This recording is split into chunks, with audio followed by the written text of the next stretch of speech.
Hey guys, it's Jake, and welcome back to the Drumless Drummer. Today, we'll start to learn the basics of drumming, so stay tuned.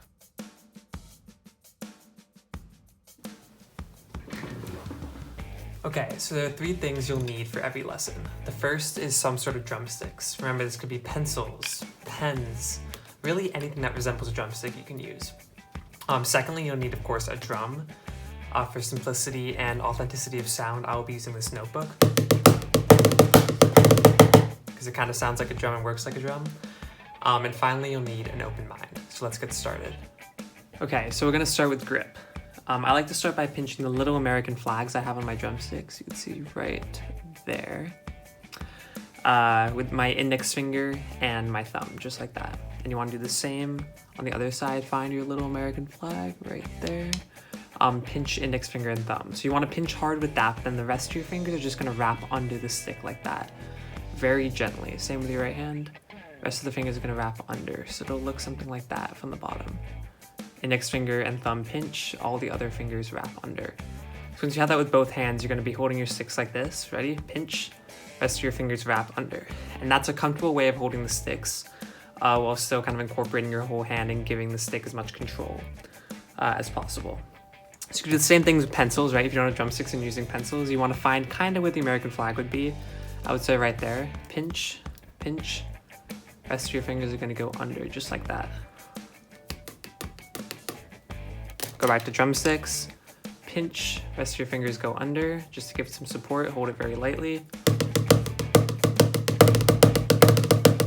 And that kind of pinch and hold technique allows you to get buzzes going, to have a lot of control over the stick while it's still being comfortable. Some common mistakes, holding the stick like that. You never want to do that because it's going to be so hard to play. You're going to lose a lot of control over the stick. You won't be able to play buzzes. You won't be able to play more complex rhythms. Another mistake is holding it like that. Really, if you're not pinching with these two fingers, you're probably doing something wrong. Okay, now that you have your grip down, remember pinch and rest of your fingers wrap under. Let's hear you play. So I want you to just start by hitting the drum, kind of get a feel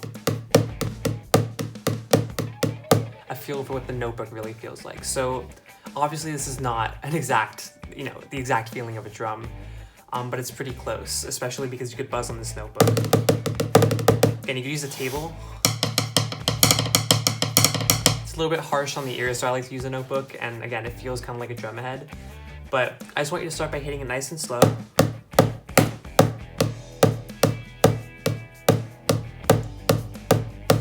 And as you hit, I want you to feel the stick kind of automatically bounce up, right? So as you go down, it's not like I'm pulling up super hard on the stick. I'm letting go, letting it bounce, and it's naturally coming back up. You'll find on an actual drum, when you finally get there, it bounces up a lot more, which means if you're good on a notebook, you'll be incredible on an actual drum set.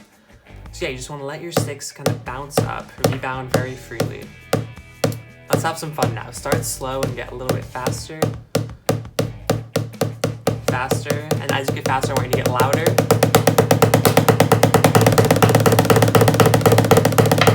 So what I did at the end was called a buzz, and we'll get to that a little bit later.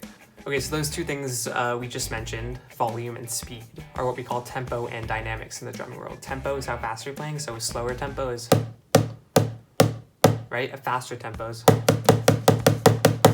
and then a lower dynamic is, a higher dynamic or louder playing is. So now that we've adjusted our tempo and dynamics, you've kind of learned what those are, and you've learned how to hold sticks correctly, and you've learned how to play at least a little bit. I think we'll call it a day. So keep drumming, and I'll see you next time. Thank you guys so much for watching. I really hope you enjoyed the lesson, and if you did, please leave a like, subscribe, and spread the love for drums by sharing these videos with as many of your friends and family members as possible. If you're enjoying it, chances are they will too. And if you want to see this channel grow or support what I've already done, please consider donating or becoming a patron. The link is down below. Anyways, keep drumming, and I'll see you next time.